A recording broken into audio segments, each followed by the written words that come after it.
Good evening, everyone. Good evening, good evening. This is John Rollins, and we're here for our weekly Strive session. Strive, strategies to remain informed, strategies to remain victorious, strategies to remain empowered. I trust that you've had a great week. I trust that things are going well for you, and I trust that you have an expectation that things will continue to improve. And that's sort of stuff out here on this desk. I want to go ahead and get into it for today. Our thought for the day, Strive. As you all know, this is a session that we offer for those who may be in the body of Christ, those who are believers. And our thought for today is repurposed. Repurposed. And there are so many ways that we can go with this on today. I'm actually on my phone. I'm trying to look up. I know there's a particular scripture that I want to refer to while we're going through it. But repurposed, I believe the best way for me to introduce this idea is with a story, and not a story, but with an example. I admit, as some of you all may know, I'm now working as the interim operations director at the North Central Florida YMCA. I'm there, and we're also doing our youth and teen center there. And we have some young people who are coming in, and they are working with various industries: painting, woodwork, automotive, maybe cooking, self-defense, robotics. There's a lot of stuff that we're offering to them. And so one of the interns that came in and was helping us out, he is talented. And when I say talented, I mean this guy is ultra talented. He has this uncanny ability to look at something, and then in his mind he can just create it. He created a logo for it. I mean, just overnight in his mind he came up with a beautiful logo. He's did a lot of work in the area of volunteering and changing out the rooms, just repurposing them so that they will look attractive. They will create a nice image and a nice aura. And but one of the things about him is that if he doesn't see value in things, he will get rid of it. And he was taking stuff and he was just throwing it away, which doesn't really. And this isn't necessarily a bad thing, but he wasn't consulting me to see if this could be used for a different purpose later. If this could be something.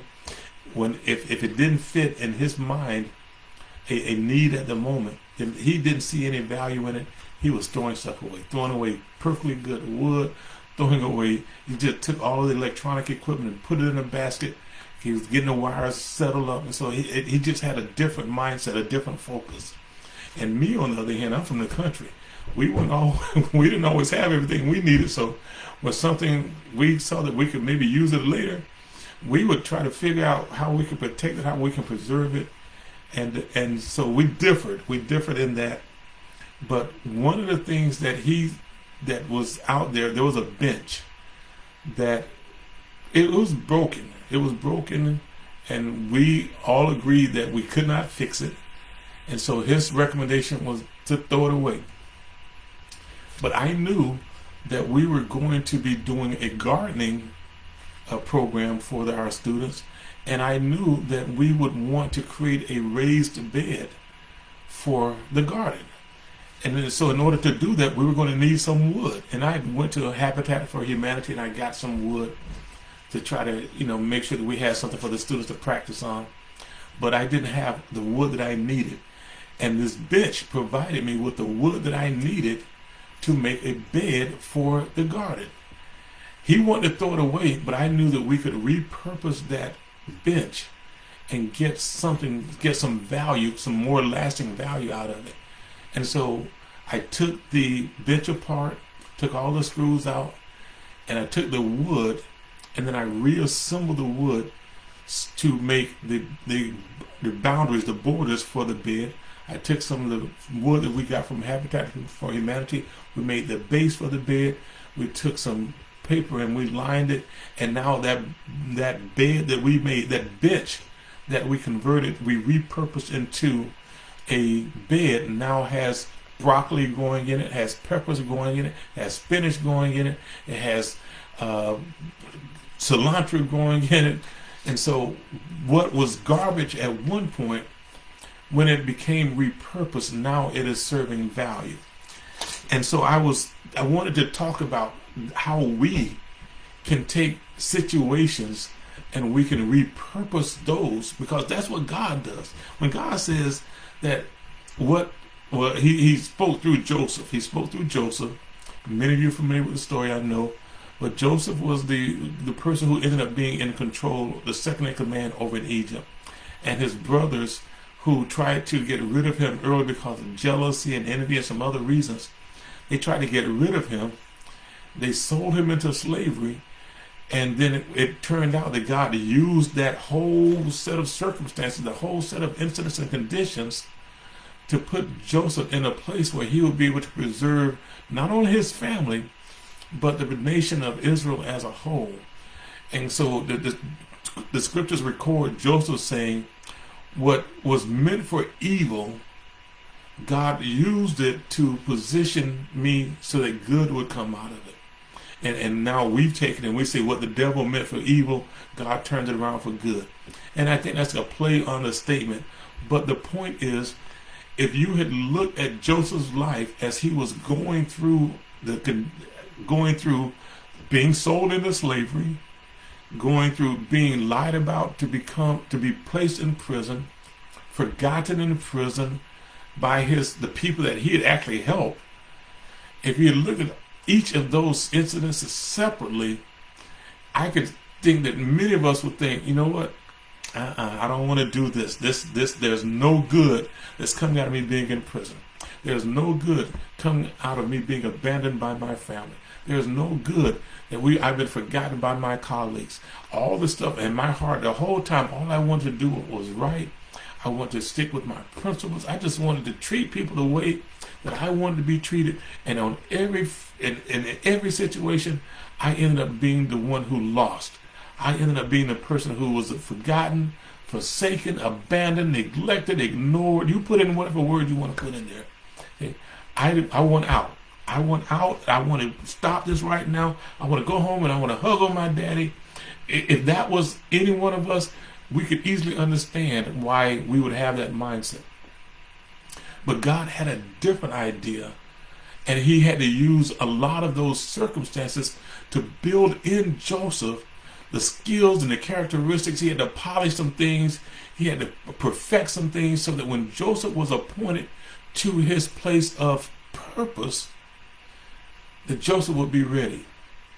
And I believe for many of us that a lot of the stuff that we go through as we're looking at it in its current state, in the current set of affairs, the current set of conditions and circumstances, I can imagine so many of us are thinking, this isn't fair. This is wrong. I should not be treated this way. I should not have to go through the things that I'm going through. I've not done anything wrong. I deserve better. And we can lay it out. We can lay it on thick. But if we believe that the scriptures say that all things work together for good to those who love God and those who've been called according to his purpose, and you keep hearing that word come up, if we believe that, then we have to give God enough credit that he can take what was, and now I'll be there, I go there, we can take what was the manure of our lives and use that to become fertilizer for our growth. To use it to become fertilizer, to create the nutrients that we can blossom. But we have to give him permission. We have to give him we don't have to give him permission. We can fuss all the way. But if we adopt the mindset that we were going to give him permission to take whatever our circumstances are, and we trust him enough that when he is finished with it, we are going to be in a place where we are able to bring glory to him. He can use our lives. Maybe it was a bad childhood. Maybe some stuff happened to you at childhood. And because of it, now you are more protective of individuals who may be experiencing or may be subject to experiencing some of the same things. Maybe it was a bad relationship where now, because you had to go through, you had to deal with it, that now you are able to fully embrace, fully add value to a person that you now know to be the person that God has ordained for you. Maybe you got released from a job. Maybe you had to serve time. Maybe you experienced a bankruptcy, or you had to go through a repossession. I don't know what the circumstances were, but if I want to ask you to give God enough credit that if we love him, and many of us, we say that we do, and many of us demonstrate by our lives that we do love God, that if we love him enough and we believe that he loves us enough, he can take the most unfortunate, the most undesirable circumstances, and he can repurpose them to bring us to a place of what's the word I want to use? A place of enjoyment, fulfillment, satisfaction. If we are victorious, and we are told that we are, if we're more than conquerors, and we've been told that we are, if he causes us to triumph, and we've been told that he does, if we believe these things, then there has to come a place in our lives when, regardless of what we're dealing with, we're going to give him the opportunity to complete the work that he's begun. And he said that he would do that. He said that he will complete in us what he purposed, that it will be fulfilled. He says in another place that he is not like us. His thoughts are higher. His ways are different. Whatever he sends out his word to accomplish, it does not return to him without fulfilling what he established. It does what he's told it to do. And now, if you are interpreting my comments here that I'm saying that it's always going to be pleasant, okay, no, I want to be clear. It is not going to always be pleasant. It is not going to be enjoyable. And there are going to be times when you will be mistreated. You will be persecuted. You will be offended by some of the stuff that happens to you unjustly. But Christ has already told us that. He said, they hated me. They tried to kill me. They thought they were doing a good thing. If they hated me, they're going to hate you too. You're going to experience tribulations. But be of good cheer, he said, because I have overcome the world. And because I overcame, you can overcome as well. So there are going to be times when we're going to have situations we're going to want to return them. We're going to want to reissue them. We're going to want to refund. I'm just looking at some rewords. We're going to be times we're going to want to refuse stuff. We're going to feel rejected. But I think this is probably, I'll end with this. At the YMCA, there's a international retailer, and every week they donate supplies to the Y. And sometimes they donate stuff that has been returned. Maybe it was broken in assembly. Maybe someone decided they just did not want it anymore. Maybe it was the wrong size. For any number of reasons, they returned stuff.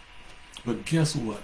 The stuff that they returned, people are coming in, or we're giving it out to people in the community, and it is a blessing to many people.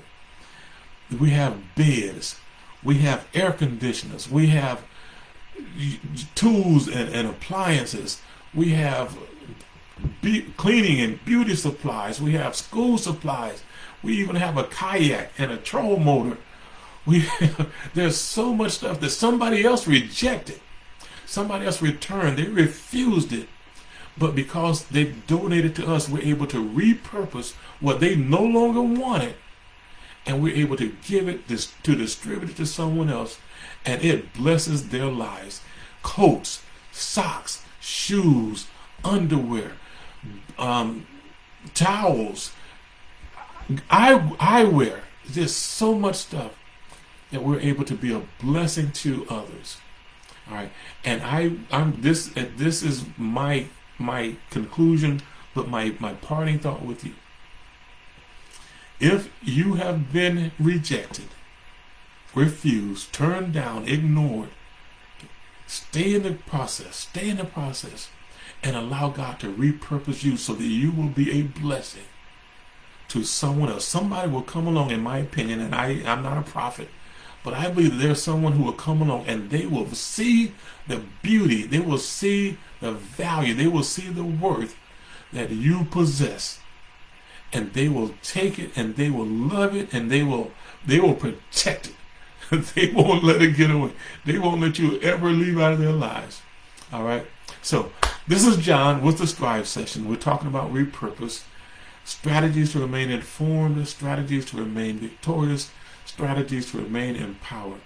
And if you've not had someone to come in and to affirm your greatness, to let you know just how wonderful you are, I welcome the opportunity to let you know that today, tomorrow, and forever, okay, you are important. All right. God bless you all. Hopefully we'll see you next week.